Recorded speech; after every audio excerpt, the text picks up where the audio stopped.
ನನ್ನ ಹೆಸರು ದಿಶ್ವಿ. ನಾನು 4ನೇ ತರಗತಿಯಲ್ಲಿ ಓದುತ್ತಿದ್ದೇನೆ. ವಿಶ್ವ ಪರಿಸರ ದಿನ ಪ್ರತಿ ವರ್ಷ ಜೂನ್ 5ರಂದು ಆಚರಿಸಲಾಗುತ್ತದೆ. ಪರಿಸರ ಸಂರಕ್ಷಣೆ ಮಾಡಲು ನೆನಪಿಸುವ ದಿನವಾಗಿದೆ. ಪರಿಸರ ಅಂದರೆ ನಿಮಗೆ ಏನು ನೆನಪಾಗುತ್ತದೆ? ಗಾಳಿ, ನೀರು, ಕಾಡು, ಗಿಡ, ಮರ ಇದೆಲ್ಲ ನೆನಪಾಗುತ್ತದೆ. ಪರಿಸರ ಅಂದರೆ ಪಂಚಭೂತಗಳು. ಅದು ಗಾಳಿ, ನೀರು, ಭೂಮಿ, ಆಕಾಶ ಮತ್ತು ಬೆಳಕು. ಇದೆಲ್ಲ ಮಾನವನ ವಿಕಾಸಕ್ಕೆ 5 ಪಂಚಭೂತಗಳು ಬೇಕೇ ಬೇಕು.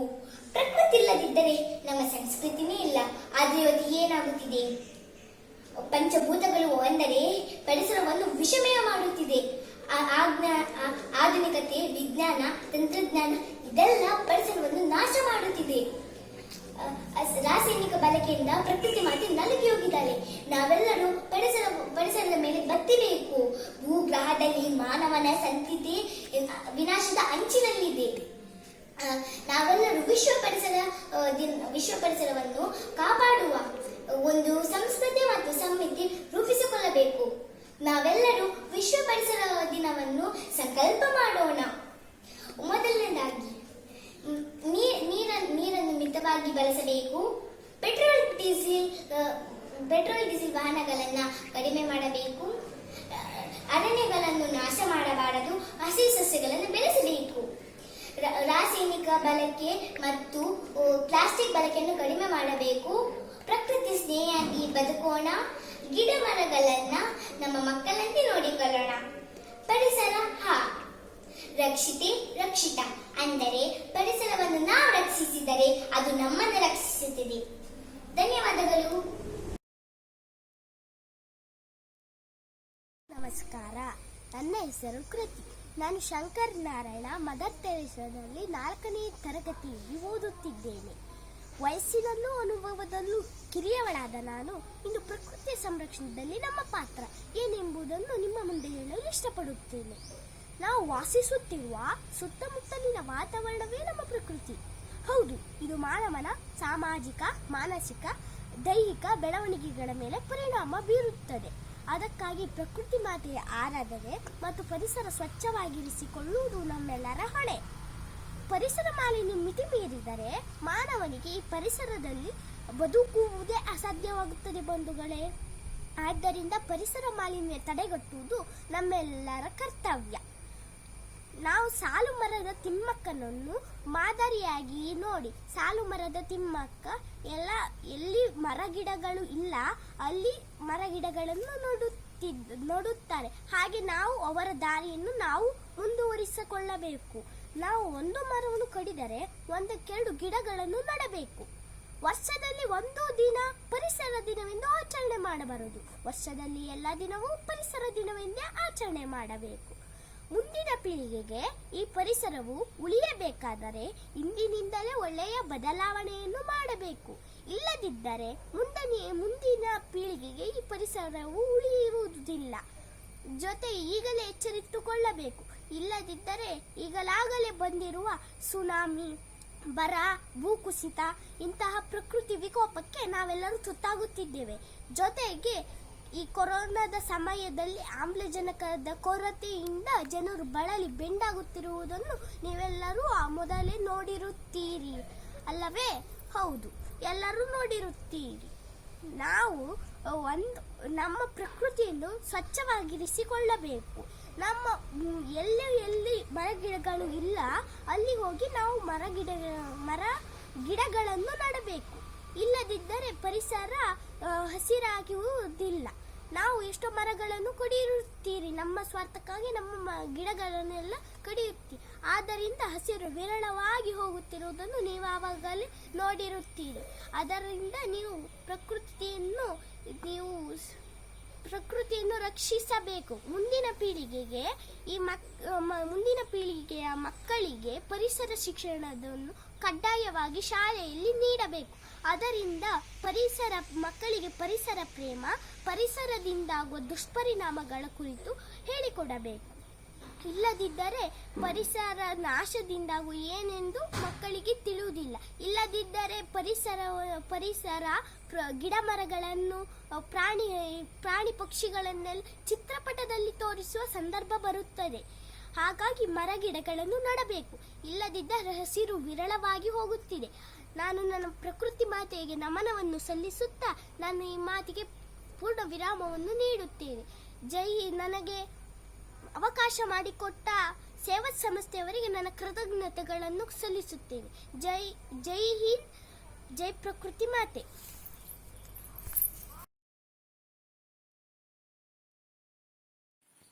ಎಲ್ಲರಿಗೂ ನಮಸ್ಕಾರಗಳು. ನನ್ನ ಹೆಸರು ಸುಹಾಸ್ ವಿಭಟ್.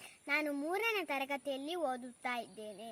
ಈಗ ಪರಿಸರ ಸಂರಕ್ಷಣೆಯಲ್ಲಿ ನಮ್ಮ ಪಾತ್ರ ಈ ಬಗ್ಗೆ ಒಂದೆರಡು ವಿಷಯಗಳನ್ನು ತಮ್ಮ ಮುಂದೆ ಹಂಚಿಕೊಳ್ಳಲು ಬಯಸುತ್ತೇನೆ. ಪರಿಸರ ಸಂರಕ್ಷಣೆ ಎನ್ನುವುದಕ್ಕಿಂತ ಮೊದಲು ಪರಿಸರ ಎಂದರೆ ಏನೆಂಬ ಪ್ರಶ್ನೆ ಮೂಡುತ್ತದೆ. ಪರಿಸರ ಎಂದರೆ ನಮ್ಮ ಸುತ್ತಮುತ್ತಲಿನ ವಾತಾವರಣ. ಸುಂದರ ಪರಿಸರವನ್ನು ದೇವರು ನಮಗೆ ಉಡುಗೊರೆಯಾಗಿ ನೀಡಿದ್ದಾನೆ. ಪರಿಸರದಿಂದ ನಮಗೆ ಕುಡಿಯಲು ನೀರು, ಉಸಿರಾಡಲು ಗಾಳಿ, ಅಲ್ಲದೆ ಗಿಡಮರಗಳು ಪ್ರಾಣಿ ಪಕ್ಷಿಗಳಿಗೆ ಮುಖ್ಯವಾದ ಆಶ್ರಯ ತಾಣವಾಗಿದೆ. ಪ್ರತಿ ವರ್ಷ ಜೂನ್ 5ರಂದು ವಿಶ್ವ ಪರಿಸರ ದಿನವನ್ನು ಆಚರಿಸುತ್ತಾ ಬಂದಿದ್ದೇವೆ. ಆದರೆ ನಮಗೆ ಪ್ರತಿದಿನ ಪರಿಸರ ದಿನ ಆಗಬೇಕು. ಪರಿಸರವನ್ನು ಹೇಗೆ ರಕ್ಷಣೆ ಮಾಡಬೇಕೆಂದರೆ ನಿಸರ್ಗದ ಜೊತೆ ಬೆರೆತು ಬಾಳುವುದರೊಂದಿಗೆ ನಮ್ಮ ದಿನನಿತ್ಯದ ಜೀವನದ ಜೊತೆಗೆ ಕೆಲವು ಪರಿಸರ ಸ್ನೇಹಿ ಚಟುವಟಿಕೆ ಮಾಡಿದರೆ ಅದೇ ನಾವು ಮಾಡುವ ಪರಿಸರ ಸಂರಕ್ಷಣೆ. ಪ್ರಕೃತಿಯನ್ನು ತಾಯಿ ಎಂದು ಪ್ರೀತಿಸಿ, ದೇವರೆಂದು ಗೌರವಿಸಿ, ಮಗು ಎಂದು ರಕ್ಷಿಸಿ, ಸ್ನೇಹಿತರೆಂದು ಬೆಂಬಲಿಸಿ. ವೃಕ್ಷಮಾತೆ ಸಾಲುಮರದ ತಿಮ್ಮಕ್ಕರವರ ಪರಿಸರದ ಬಗ್ಗೆ ಇರುವ ಕಾಳಜಿಯನ್ನು ನಮ್ಮ ಜೀವನದಲ್ಲಿ ಅಳವಡಿಸಿಕೊಳ್ಳಬೇಕು. ಪರಿಸರಕ್ಕೆ ಹಾನಿಯಾದರೆ ನಮಗೂ ಹಾನಿಯಾದಂತೆ. ಪ್ರಕೃತಿಯ ಜೊತೆ ನಮ್ಮಂತಹ ಮಕ್ಕಳು ಬೆಳೆಯುವುದಾದರೆ ಪರಿಸರ ತಾನಾಗಿಯೇ ಉಳಿಯುತ್ತದೆ. ಗಿಡ ಮರಗಳನ್ನು ಕತ್ತರಿಸುವುದನ್ನು ನಿಲ್ಲಿಸಬೇಕು. ಕಸ ಕಡ್ಡಿಗಳನ್ನು ಎಲ್ಲೆಂದರಲ್ಲಿ ಎಸೆಯಬಾರದು. ಸೀಮೆ ಎಣ್ಣೆ ಕಟ್ಟಿಗೆ ಸುಡುವುದನ್ನು ಕಡಿಮೆ ಮಾಡಬೇಕು. ಪ್ಲಾಸ್ಟಿಕ್ ಬಳಕೆ ಕಡಿಮೆ ಮಾಡಬೇಕು. ಪ್ರತಿದಿನ ನಡೆಯೋ ಪ್ರಕೃತಿ ಮಾರಾಣ ಹೋಮವನ್ನು ತಡೆಯಬೇಕು. ಕಾರ್ಖಾನೆಯಿಂದ ಬಂದ ತ್ಯಾಜ್ಯಗಳನ್ನು ನೇರವಾಗಿ ನದಿಗೆ ಬಿಡಬಾರದು.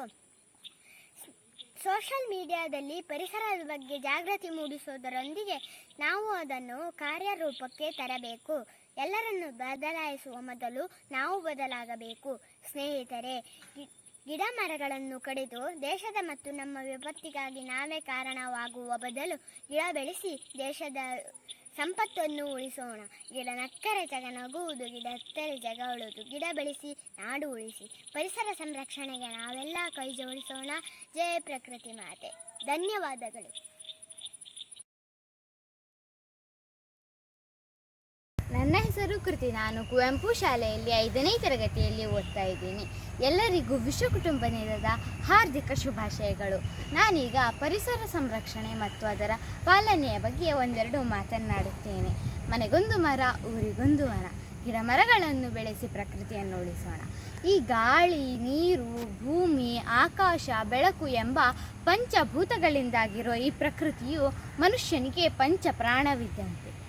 ಈ ಪರಿಸರವೇ ಸೃಷ್ಟಿಯಲ್ಲಿರುವ ಪ್ರತಿಯೊಂದು ಜೀವಿಯ ಜೀವನಾಧಾರ. ನಾವು ಎಲ್ಲವನ್ನೂ ಈ ಪ್ರಕೃತಿಯಿಂದಲೇ ಪಡೆದುಕೊಳ್ಳುತ್ತೇವೆ. ಆದ್ದರಿಂದ ಪ್ರಕೃತಿಯನ್ನು ಪ್ರಕೃತಿ ಮಾತೆ ಎನ್ನುತ್ತೇವೆ. ಈ ಮಾತೆಯ ಮಡಿಲಲ್ಲಿ ಬೆಳೆಯುತ್ತಿರುವ ನಾವು ಇದರ ರಕ್ಷಣೆಯನ್ನು ಮಾಡಲೇಬೇಕಲ್ಲವೇ? ಹೌದು. ಮರಗಳಿಲ್ಲದೆ ಉತ್ತಮ ಗಾಳಿ ಇಲ್ಲ, ಮಳೆ ಇಲ್ಲ, ಮಳೆ ಇಲ್ಲದೆ ಬೆಳೆ ಇಲ್ಲ, ಬೆಳೆ ಇಲ್ಲದೆ ಜೀವನವೇ ಇಲ್ಲ. ಆದ್ದರಿಂದ ನಾವು ನಿಸರ್ಗದ ಜೊತೆ ಬೆರೆತು ಬಾಳೋಣ. ಪರಿಸರ ರಕ್ಷಿಸುವಲ್ಲಿ ಕೆಲವೊಂದು ಕ್ರಮಗಳನ್ನು ಪಾಲಿಸೋಣ. ಮರಗಳನ್ನು ಕಡಿಯದಿರೋಣ. ಎಲ್ಲೆಂದರಲ್ಲಿ ಕಸಕಡ್ಡಿಗಳನ್ನು ಬಿಸಾಕದಿರೋಣ.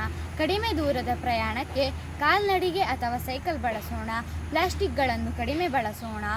ಮರುಬಳಕೆಯ ವಸ್ತುಗಳನ್ನು ಹೆಚ್ಚು ಹೆಚ್ಚು ಉಪಯೋಗಿಸೋಣ.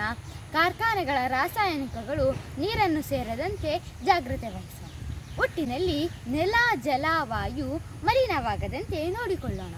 ಇಂದು ಕೊರೋನಾ ಎಂಬ ಮಹಾಮಾರಿಯು ನಮಗೆ ದೊಡ್ಡ ಪಾಠವನ್ನೇ ಕಲಿಸಿತು. ದುಡ್ಡು ಕೊಟ್ಟರೂ ಸಿಗಲಿಲ್ಲ ಪ್ರಾಣವಾಯು.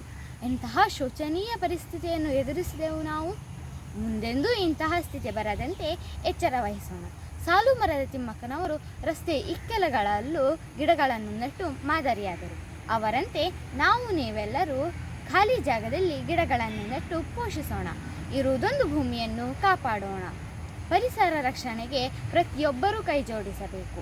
ಪರಿಸರ ರಕ್ಷಣೆ ನಮ್ಮೆಲ್ಲರ ಕರ್ತವ್ಯ. ಕಾಡು ಬೆಳೆಸಿ ನಾಡು ಉಳಿಸಿ. ಹಸಿರೇ ನಮ್ಮ ಉಸಿರು. ಧನ್ಯವಾದಗಳು.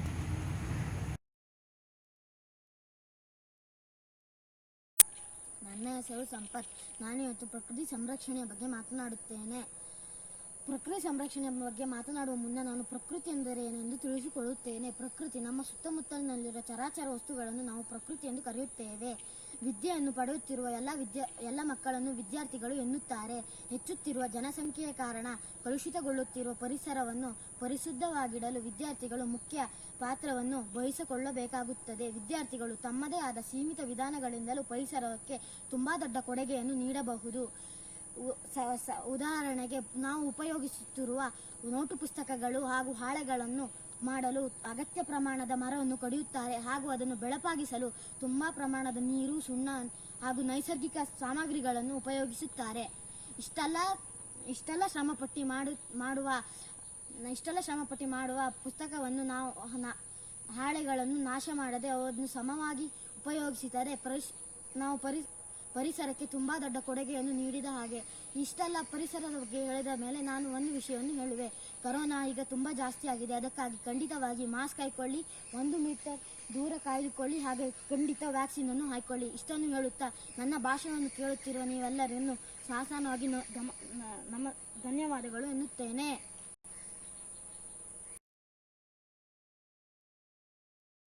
ನಮಸ್ಕಾರ, ನಾನು ಸಪ್ತಮಿ ಶೆಟ್ಟಿ.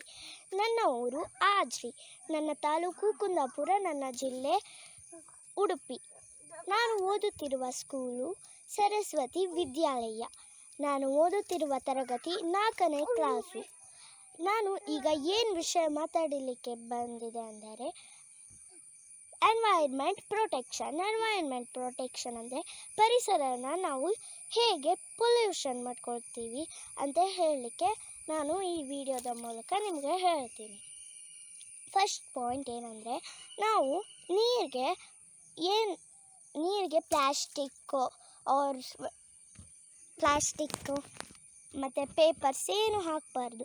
ಯಾಕಂದರೆ ಅದರಾಗಿರುವ ಮೀನು ಎಲ್ಲ ಸತ್ತೋಗಿ ಅದರಲ್ಲಿರುವ ಮೀನು ಆ ಪೇಪರ್ಸ್ನೆಲ್ಲ ತಿಂದು ಅವು ಗೆಂಟ್ಲಿಗೆ ಸಿಕ್ಕಿ ಅವು ಸತ್ತೋಗ್ತವೆ. ಆಮೇಲೆ ಆ ಸತ್ತೋಗಿರುವ ಮೀನಿನ ಸ್ಮೆಲ್ ಬರುತ್ತೆ. ಸ್ಮೆಲ್ ಬಂದು ಕೆಲವರೆಲ್ಲ ಡ್ರಿಂಕ್ ಮಾಡ್ತಾರೆ, ಬಡವರೆಲ್ಲ. ಆಮೇಲೆ ಬಟ್ಟೆ ವಾಶ್ ಮಾಡಲಿಕ್ಕೆ ಬಂದಾಗ ಎಲ್ಲ ಬಟ್ಟೆ ಎಲ್ಲ ಸ್ಮೆಲ್ ಬರುತ್ತೆ, ಡ್ರಿಂಕ್ ಮಾಡೋಕ್ಕಾಗ. ಅದಕ್ಕೆ ನಾವು ನೀರಿಗೆ ಪೇಪರ್ಸ್, ಪ್ಲಾಸ್ಟಿಕ್ ಏನೂ ಹಾಕಬಾರ್ದು. ಆಮೇಲೆ 2ನೇ ಪಾಯಿಂಟ್ ಏನಂದರೆ, ಮರನ ಕಡಿಬಾರ್ದು. ಮರನ ಕಡಿದ್ರೆ ಗಾಳಿನೂ ಕಡಿಮೆ ಆಗುತ್ತೆ, ಮರನೂ ಕಡಿಮೆ ಆಗುತ್ತೆ. ಮರ ಈಗ ಕಟ್ ಮಾಡಿದ್ರಿ ಅನ್ಸ್ಕೊಳ್ಳಿ, ಅಲ್ಲೇ ಒಂದು ಸಣ್ಣ ಗಿಡನ ನಟ್ಬಿಡಿ. ಆಮೇಲೆ 3ನೇ ಪಾಯಿಂಟ್ ಏನಂದರೆ, ನಾವು ಪ್ಲಾಸ್ಟಿಕ್ನ ಬಿಸಾಕಬಾರ್ದು. ಒಂದು ಬಾಕ್ಸ್ ಆರ್ ಡಸ್ಟ್ಬಿನ್ನಿಗೆ ಹಾಕಿ ಇಡಿ. ಗಾರ್ಬೇಜರ್ಸ್ ಬಂದಾಗ ಅವ್ರ ಹತ್ರ ಕೊಡಿ. ಆಮೇಲೆ ನೀವೆಲ್ಲಾದರೂ ಸಿಟಿ ಕಡೆ ಎಲ್ಲಿಗಾದರೂ ಹೋಗುವಾಗ ಅದನ್ನು ಇಟ್ಕೊಂಡೋಗಿ ಗಾರ್ಬೇಜರ್ಸ್ ಅಲ್ಲೇ ಇರ್ತಾರೆ, ಅವ್ರ ಹತ್ರ ಕೊಡಿ.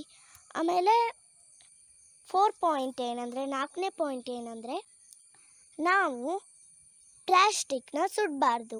ಪ್ಲಾಸ್ಟಿಕ್ನ ಸುಟ್ಟರೆ ಗಾಳಿ ಮತ್ತು ಹೊಗೆ ಎರಡೂ ಮಿಕ್ಸ್ ಆಗ್ತದೆ. ಮಿಕ್ಸ್ ಆಗಿ ಮನುಷ್ಯರಿಗೆ ತೊಂದರೆ ಕೊಡುತ್ತೆ.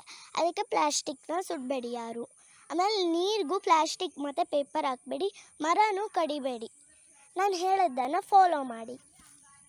ಥ್ಯಾಂಕ್ ಯು, ಬಾಯ್. ಎಲ್ರಿಗೂ ನಮಸ್ಕಾರ. ನಾನು ನಿಮ್ಮ ಸಮೃದ್ಧಿ ಕುಂದಾಪುರ. ನಾನಿಂದು ವಿಶ್ವ ಕುಟುಂಬ ದಿನ ಇದರ ಪ್ರಯುಕ್ತ ಆಯೋಜಿಸಿದಂತಹ ಪ್ರಕೃತಿ ಮತ್ತು ಭೂಮಿಯ ಬಗ್ಗೆ ಇರುವಂಥ ಭಾಷಣ ಸ್ಪರ್ಧೆಯಲ್ಲಿ ಭಾಗವಹಿಸುತ್ತಿದ್ದೇನೆ. ನಾನು ಈ ಪ್ರಕೃತಿ ಮತ್ತು ನಮ್ಮ ಭೂಮಿಯ ಬಗ್ಗೆ ಯೋಚನೆ ಮಾಡಬೇಕಾದ್ರೆ ನನಗೆ ಬಂದಂಥ ಯೋಚನೆ ಏನಪ್ಪ ಅಂದರೆ, ಈಗ ಒಂದು ಮಗು ಹುಟ್ಟಿದಾಗ ಅದು ತನ್ನಷ್ಟಕ್ಕೆ ದೊಡ್ಡದಾಗುತ್ತಾ? ಖಂಡಿತ ಇಲ್ಲ. ಆ ಮಗುವನ್ನು ಬೆಳೆಸೋದಕ್ಕೋಸ್ಕರ ಆ ತಾಯಿ ಎಷ್ಟು ಕಷ್ಟಪಡ್ತಾಳೆ, ಎಷ್ಟು ಪ್ರೀತಿ ಕೊಡ್ತಾಳೆ, ಅದನ್ನು ಯಾವ ಥರ ಕಾಳಜಿ ಮಾಡ್ತಾಳೆ ಅಲ್ವಾ? ಅದೇ ಥರ ನಾವೊಂದು ಗಿಡವನ್ನು ನಟ್ಟಾಗಲೂ ಕೂಡ ಅದಕ್ಕೆ ಬೇಕಾಗುವಂತಹ ಗೊಬ್ಬರ, ನೀರನ್ನು ಹಾಕಿ ಅಷ್ಟೇ ಪ್ರೀತಿ ಮತ್ತು ಕಾಳಜಿಯನ್ನು ಕೊಟ್ಟು ನಾವು ಅದನ್ನು ಸಾಕಬೇಕು. ಈ ಥರ ಮಾಡೋದ್ರಿಂದ ನಾವು ನಮ್ಮ ಪ್ರಕೃತಿ ಮತ್ತು ಭೂಮಿಗೆ ಒಂದು ಬೆಲೆ ಕಟ್ಟಲಾಗದಂಥ ಕೊಡುಗೆಯನ್ನು ಕೊಟ್ಟಾಗ ಆಗೋದಿಲ್ವಾ? ಹಾಗಾದರೆ ನಾವು ನಮ್ಮ ಪರಿಸರವನ್ನು ಯಾವ ರೀತಿ ನೋಡ್ಕೊಳ್ಬೇಕು ಸ್ನೇಹಿತರೆ? ಚಿಕ್ಕ ಮಗು ಥರ, ನಮ್ಮ ಅಮ್ಮನ ಥರ, ದೇವ್ರ ಥರ ನೋಡ್ಕೊಳ್ಬೇಕು. ಆವಾಗ ಆ ಪರಿಸರ ಕೂಡ ನಮ್ಮನ್ನು ಅದೇ ರೀತಿ ನೋಡ್ಕೊಳ್ಳುತ್ತೆ. ಯೋಚನೆ ಮಾಡಿ ಸ್ನೇಹಿತರೆ, ಈ ಪ್ರಕೃತಿ ಅನ್ನೋದು ಒಂದು ಇಷ್ಟು ಚಿಕ್ಕ ಪಕ್ಷಿಯಿಂದ ಹಿಡಿದು ಇಷ್ಟು ದೊಡ್ಡ ಮನುಕುಲಕ್ಕೆ ಏನೆಲ್ಲ ಬೇಕೋ ಅದನ್ನೆಲ್ಲ ಕೊಡ್ತಾ ಇದೆ. ಆದರೆ ನಾವು ಮನುಷ್ಯರು, ನಾವು ನಮ್ಮ ಪರಿಸರಕ್ಕೆಲ್ಲ ಏನು ಮಾಡ್ತಾ ಇದ್ದೀವಿ? ನಾವು ಕೇಳಿದ್ವಿ, ನೋಡಿದ್ವಿ, ಪರಿಸರ ನಾಶದಿಂದ ಹಾಗಾಯಿತು ಹೀಗಾಯಿತು ಅಂತ. ಆದರೆ ಈಗ ಅದು ನಮ್ಮ ಕಾಲ್ಬುಡಕ್ಕೆ ಬಂದು ನಿಂತಿದೆ. ಯಾಕಂದರೆ ಈ ಕೊರೋನಾ ವೈರಸ್ ಕಾಯಿಲೆಯಿಂದಾಗಿ ನಾವು ಆಕ್ಸಿಜನ್ನು ಕೂಡ ದುಡ್ಡು ಕೊಟ್ಟು ತಗೊಳ್ಬೇಕಾದಂಥ ಪರಿಸ್ಥಿತಿ ನಮಗೆ ಎದುರಾಗಿದೆ. ಇಂಥ ಸಮಸ್ಯೆಗಳು ಇನ್ಮುಂದೆ ಬರಬಾರ್ದು ಅನ್ನೋ ಹಾಗಿದ್ರೆ ನಾವು ಹೆಚ್ಚೆಚ್ಚು ಮರಗಿಡಗಳನ್ನು ಬೆಳೆಸಿ ಉಳಿಸುವಂಥ ಪ್ರಯತ್ನವನ್ನು ಮಾಡಲೇಬೇಕು. ಸ್ನೇಹಿತರೆ, ನಾವೆಲ್ಲರೂ ಕೂಡ ಜೂನ್ 5 ಪರಿಸರ ದಿನ ಅಂತ ಆಚರಿಸ್ತೀವಿ. ಹೌದು, ಸರಿನೇ. ಆದರೆ ಈ ಪರಿಸರ ದಿನ ಅನ್ನೋದು ಕೇವಲ ಒಂದು ದಿನಕ್ಕೆ ಮಾತ್ರ ಸೀಮಿತವಾಗಿರದೆ ವರ್ಷದ 365 ದಿನವೂ ಕೂಡ ಪರಿಸರ ದಿನವೇ ಆಗಿರಬೇಕು. ಮುಖ್ಯವಾಗಿ ಇದು ವಿದ್ಯಾರ್ಥಿಗಳ ತಲೆಯಲ್ಲಿ ಇರಲೇಬೇಕು. ಯಾಕಂದರೆ ಇಂದಿನ ಮಕ್ಕಳೇ ಮುಂದಿನ ಪ್ರಜೆಗಳು ಅಲ್ವಾ? ಕೊನೆಯದಾಗಿ ಒಂದು ಮಾತು ಹೇಳ್ತೀನಿ. ಖಂಡಿತವಾಗಿಯೂ ಕೂಡ ಪರಿಸರ ನಾಶ ಅನ್ನೋದು ಮನುಕುಲ ವಿನಾಶ. ಹಾಗಾಗಿ ಪರಿಸರ ಸಂರಕ್ಷಣೆ ನಮ್ಮೆಲ್ಲರ ಹೊಣೆಯಾಗಿರಬೇಕು. ಧನ್ಯವಾದಗಳು.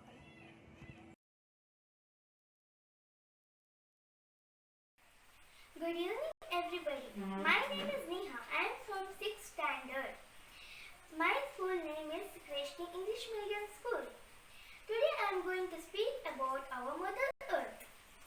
Our beautiful planet Earth is the only planet in the solar system where life extends. Mother Earth has given us basic needs like food, clothing and shelter. Natural resources like oxygen, water, etc. are available in the plenty on Earth.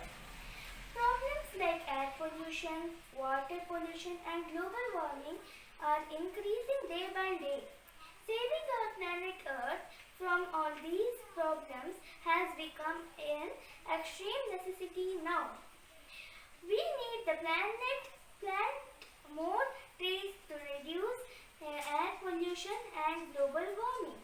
Cutting down of trees should be stopped. Use the plastic should be minimized to a big extent. Environment friendly technologies should be invented and adapted to reduce pollution in the atmosphere. Our planet Earth gives us many necessary resources and expects nothing in return. It is our responsibility to save the earth for the continuity of life on it. We should save the earth by reducing the pollution, planting more trees, keeping environment clean and stop all those practices which harm our planet Earth. Thank you so much.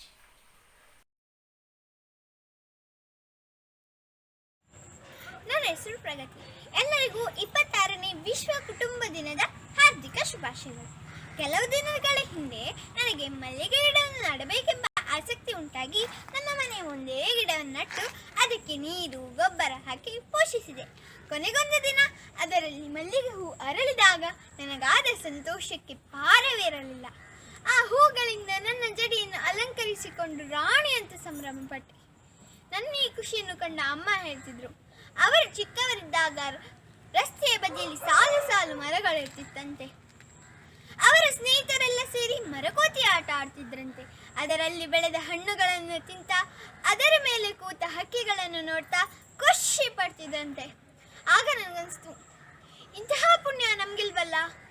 ಹೌದು ಸ್ನೇಹಿತರೆ, ಈಗ ರಸ್ತೆಯ ಅಗಲೀಕರಣಕ್ಕೆ ಹಾಗೂ ಕಟ್ಟಡಗಳನ್ನು ನಿರ್ಮಿಸುವುದಕ್ಕಾಗಿ ಸಾವಿರಾರು ಮರಗಳನ್ನು ಕಡಿದು ಹಾಕುತ್ತಾ ಇದ್ದಾರೆ. ನಮ್ಮದೆಂತಹ ಸ್ವಾರ್ಥ ಸಮಾಜ ಅಲ್ವಾ? ನಮ್ಮಂತೆ ಪ್ರಾಣಿ ಪಕ್ಷಿಗಳಿಗೆ, ಗಿಡ ಮರಗಳಿಗೆ ಈ ಭೂಮಿಯ ಮೇಲೆ ಜೀವಿಸುವ ಹಕ್ಕಿದೆ ಎಂಬುದನ್ನು ನಾವು ಮರೆತು ಬಿಟ್ಟಿದ್ದೇವೆ. ಇದರಿಂದಾಗಿಯೇ ಏನು ಈ ಮಹಾಮಾರಿ ಕೊರೋನಾಕ್ಕೆ ಬಲಿಯಾಗಿ ಉಸಿರಾಡಲು ಗಾಳಿ ಇಲ್ಲದೆ ಆಕ್ಸಿಜನ್ನ ಸಹ ದುಡ್ಡು ಕೊಟ್ಟು ತಗೊಳ್ಳುವ ಪರಿಸ್ಥಿತಿ ಬಂದಿದೆ. ಆದರೆ ನೆನಪಿರಲಿ ಸ್ನೇಹಿತರೆ, ಇನ್ನೂ ಕಾಲ ಮಿಂಚಿಲ್ಲ. ಪ್ರಕೃತಿ ಮಾತೆಯು ನಮಗೆ ಕೊಟ್ಟ ಈ ಎಚ್ಚರಿಕೆಯಿಂದ ಅವಳ ಸಂರಕ್ಷಣೆಗೆ ಮುಂದಾಗೋಣ. ಸಿಕ್ಕಲ್ಲಿ ಕಸವನ್ನ ಬಿಸಾಕದೆ ಹಸಿ ಕಸ ಒಣ ಕಸ ಅಂತ ಬೇರ್ಪಡಿಸಿ ಹಸಿ ಕಸವನ್ನ ಸಾವಯವ ಗೊಬ್ಬರ ಮಾಡಿ ನಾವು ನಟ್ಟಂತ ಗಿಡಗಳಿಗೆ ಹಾಕೋಣ. ಆದಷ್ಟು ಪ್ಲಾಸ್ಟಿಕ್ ಬಳಕೆಯನ್ನು ಕಡಿಮೆ ಮಾಡೋಣ. ಈ ಭೂಮಿಯನ್ನು ಪ್ಲಾಸ್ಟಿಕ್ ಹೊದಿಕೆಯಿಂದ ಮುಕ್ತಗೊಳಿಸಿ ಹಸಿರು ಸೀರೆಯಿಂದ ಅಲಂಕರಿಸಿ ಆರೋಗ್ಯವಾಗಿ ಬಾಳೋಣ. ಬನ್ನಿ ಸ್ನೇಹಿತರೆ, ಇಂದೇ ಶಪಥ ಮಾಡೋಣ. ಮನೆಗೊಂದು ಮರ, ಊರಿಗೊಂದು ವನ, ಹಸಿರೇ ಉಸಿರು. ಧನ್ಯವಾದಗಳು.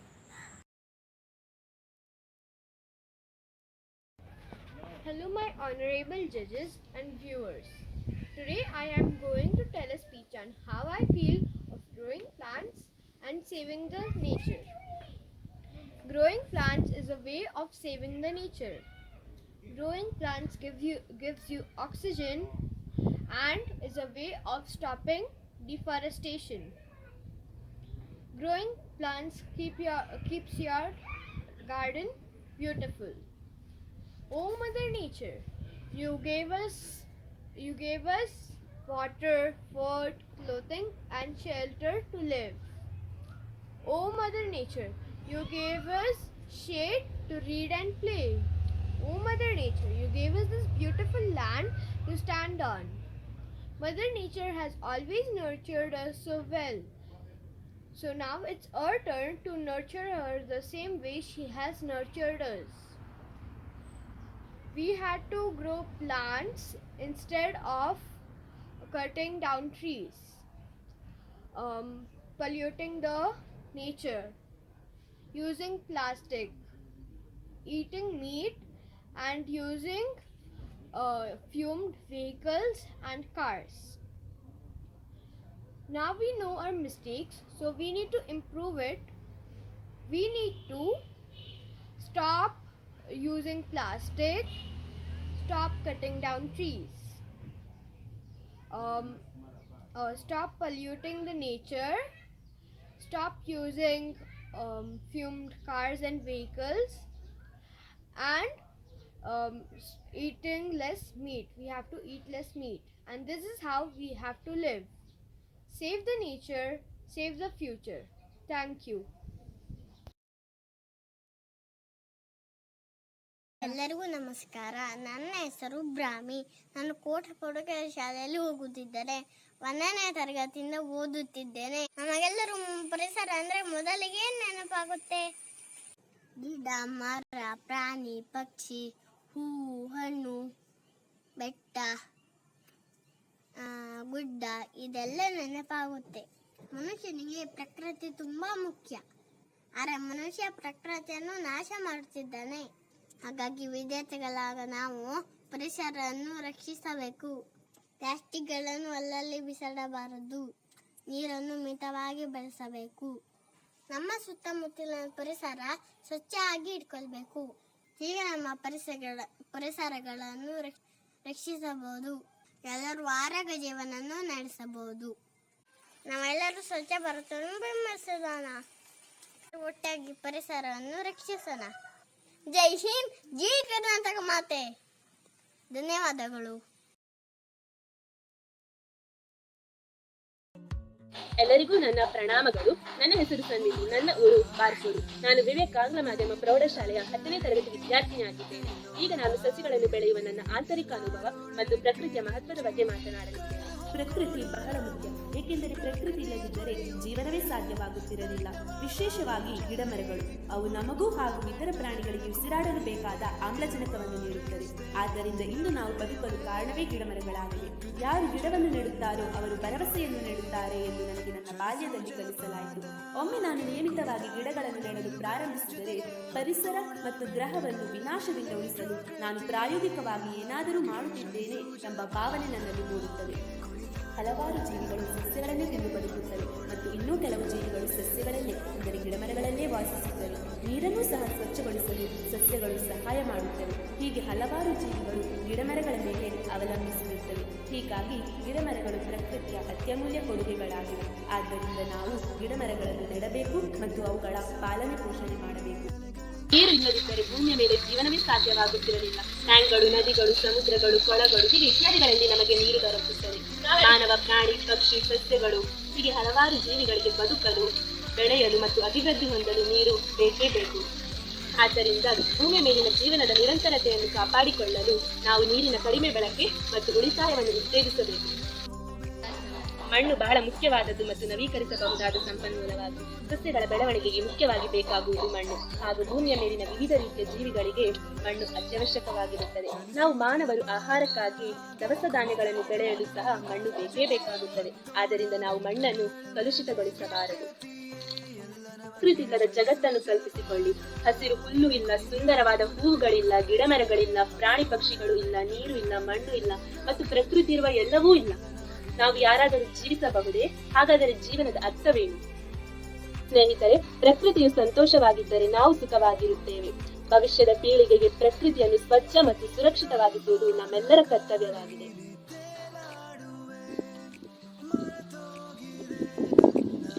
ಪರಿಸರದ ಸಮಸ್ಯೆಗಳನ್ನು ನಾವು ಪರಿಹರಿಸಿದರೆ ನಮ್ಮ ಎಲ್ಲಾ ಸಮಸ್ಯೆಗಳು ಪರಿಹಾರವಾಗುತ್ತವೆ.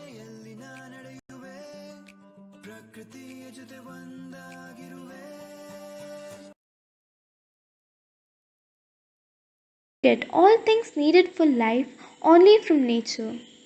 Even today, at the height of science, our requirements are met by nature only.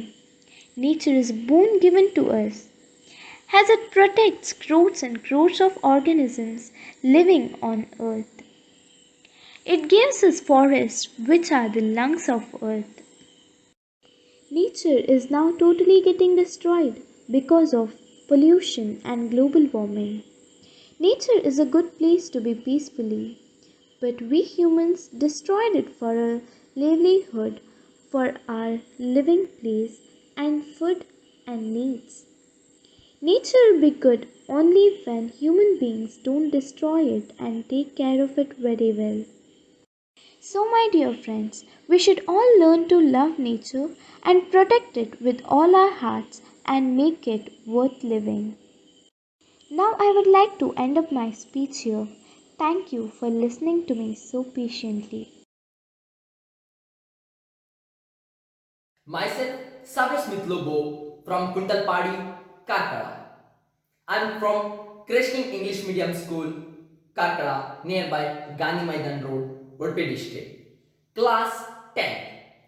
Forests are the world's air conditioning system, the lungs of planet, and we are on the verge of switching it off. Good evening everyone present here. I am Savya Smith Lobo, standing before you to share my thoughts on deforestation and afforestation. Now, what is deforestation? Deforestation refers to describe in the forest areas across the world that are lost for other uses such as agriculture, cropland, urbanization or mining activities, greatly accelerated by human activities. Since 1960, deforestation have been negatively affecting natural ecosystem, biodiversity and the climate. The way to control deforestation to afforestation. Afforestation is the process of establishment of forest where there was no forest. It is done by planting tree or sowing their seeds, looking after it continuously until the tree grow correctly as a whole into a forest. Thus, trees and plants are the backbone of nature. Without nature, there is no future. I request everyone to plant a tree and to win against deforestation. Thank you everyone for giving me opportunity. Thank you one and all.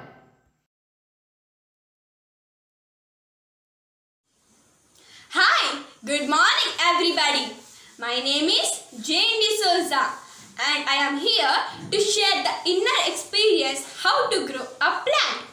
The air we breathe, the beauty of the nature gives enjoyment that shows how much important is the plants. The plants provides us life. The plants give us oxygen, food, shelter, etc. Without food, can we live? Without oxygen, can we live? No, without food and oxygen, we cannot live at all. We want food and oxygen to survive. So, in my opinion, we have to grow plants for this. Then how can we take care of that plant? We can take care of that plant by watering the plants. We should water the plants daily. That way the plant will grow. We can put manure, cow dung, etc. to grow the plant strongly and fastly. In my experience, when I was growing a plant, I will speak often with that plant and share my experience with that plant.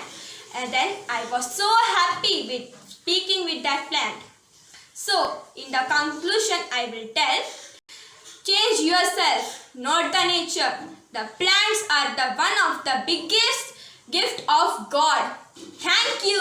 Have a nice day.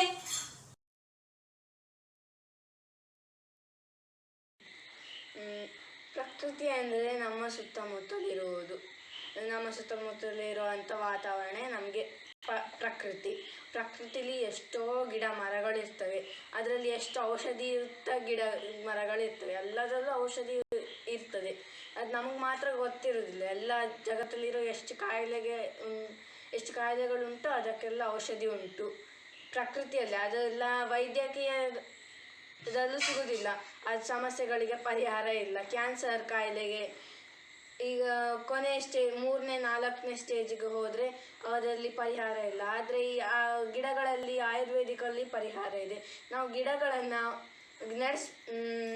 ನೆಡಬೇಕು, ಬೆಳೆಸಬೇಕು, ಮತ್ತು ಅವುಗಳನ್ನು ಕಾಪಾಡಬೇಕು. ಮರ ಕಡಿಯುವುದನ್ನು ಆದಷ್ಟು ಕಮ್ಮಿ ಮಾಡಬೇಕು, ಕಡಿಬಾರ್ದು. ನಾವು ನಮ್ಮ ಮನೆಯಲ್ಲೇ ನಮಗೆ ಬೇಕಾದಂಥ ತರಕಾರಿ ಗಿಡ, ಸೊಪ್ಪು ಇವೆಲ್ಲ ಬೆಳೆಸ್ಕೋಬೇಕು. ಆವಾಗ ನಮಗೆ ಗಿಡಗಳ ಮೇಲೆ ಒಂದು ಇಂಟ್ರೆಸ್ಟ್, ಆಸಕ್ತಿ ಬರ್ತದೆ. ಆಮೇಲೆ ನಮಗೆ ಪ್ರಕೃತಿಯಲ್ಲಿ ನಾವು ಇರೋದ್ರಿಂದ ನಮಗೆ ಎಷ್ಟೊಂದು ಲಾಭ ಇರ್ತದೆ. ಈಗ ಮಳೆಗಾಲದಲ್ಲಿ ಈ ಕೆಲವೊಂದು ಏನೆಲ್ಲ ಹುಲ್ಲು ಎಲ್ಲ ಆಗ್ತದೆ, ಎಲ್ಲ ಕೆಲವೊಂದು ಸೊಪ್ಪು ಬರ್ತದೆ, ಅದನ್ನೆಲ್ಲ ಮತ್ತು ಮಳೆಗಾಲದಲ್ಲಿ, ಚಳಿಗಾಲದಲ್ಲಿ, ಬೇಸಿಗೆಗಾಲದಲ್ಲಿ ಆ ಪ್ರಕೃತಿಯ ಕಾಲಕ್ಕೆ ತಕ್ಕಂತೆ ಏನೇನು ಆಹಾರ ಬೇಕೋ ಕೊಟ್ಟಿರ್ತದೆ.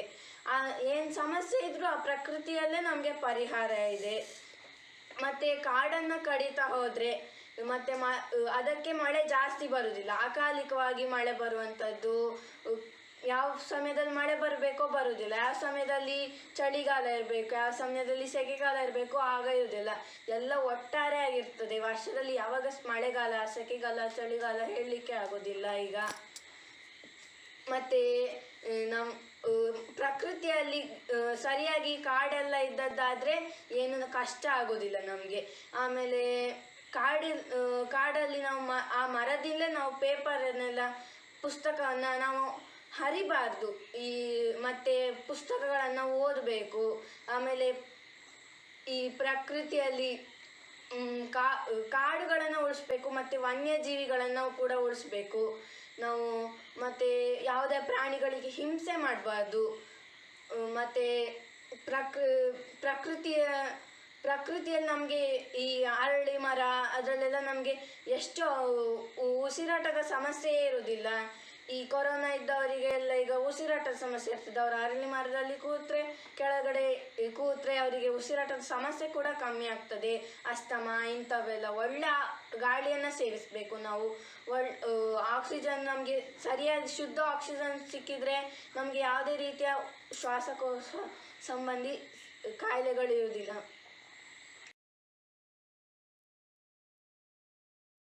A nation that destroys its soils destroys itself.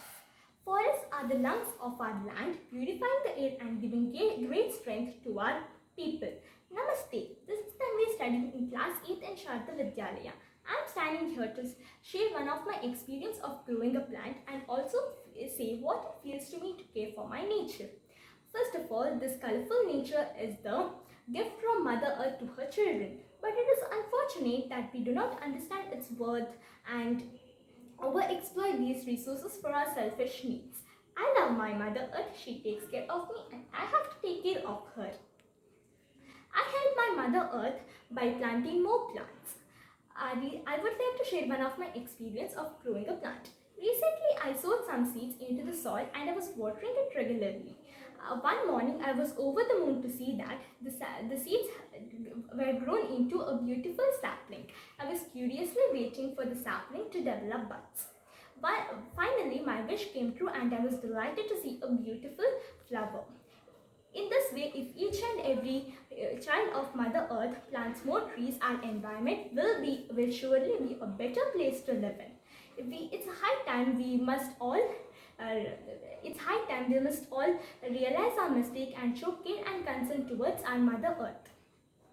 We must stop deforestation, stop hunting animals, reduce all kinds of pollution, reduce the usage of plastics, save water, fuels, electricity, papers, etc. In addition to this, we must segregate wastes, give a try to compost, use bicycle to nearby places rather than using a bike or car, etc. If you do not follow these essential steps, be aware we would be desperate in a few years and life may not exist on earth. So following these steps is the key to unlock the beautiful moments of our life. Thus, I will conclude by saying that it is each and every human's first and best duty to show care towards Mother Earth. She is our mother and we can never neglect her. Let's all join our hands together to keep her safe. Time spent to care our Mother Earth is never time wasted. Remember this. Thank you.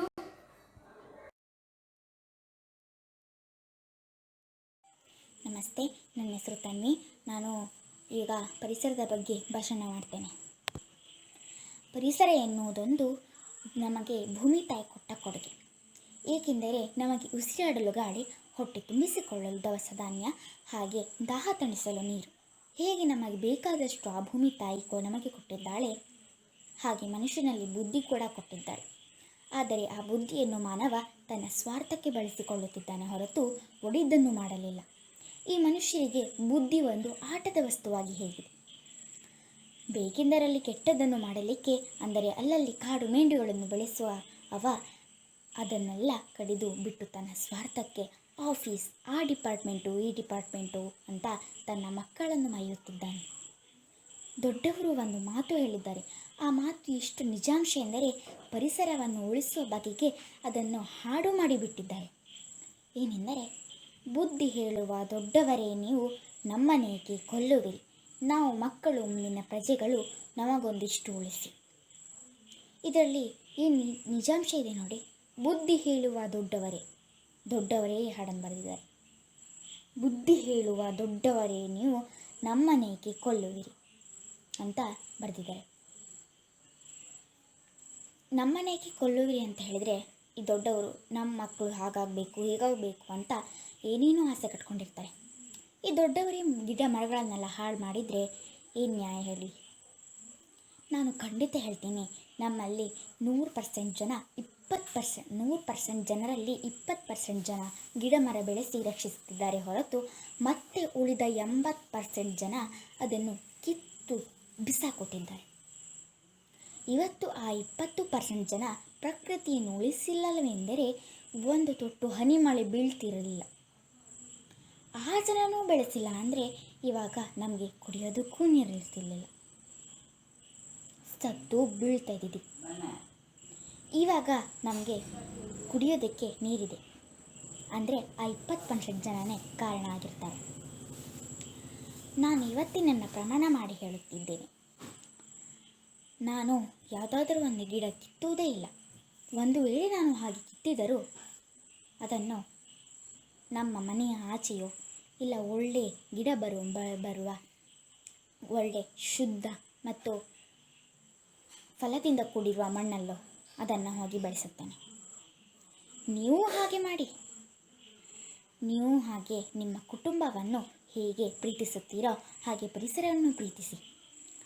ನೀವು ಈಗ ಕೈ ಜೋಡಿಸಿದರೆ ಮುಂದೆ ನಮ್ಮ ಮಕ್ಕಳು ಬದುಕೋಕ್ಕೆ ಸಾಧ್ಯ.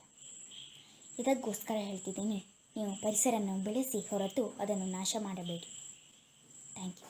ಜೈ ಹಿಂದ್, ಜೈ ಕರ್ನಾಟಕ ಮಾತೆ.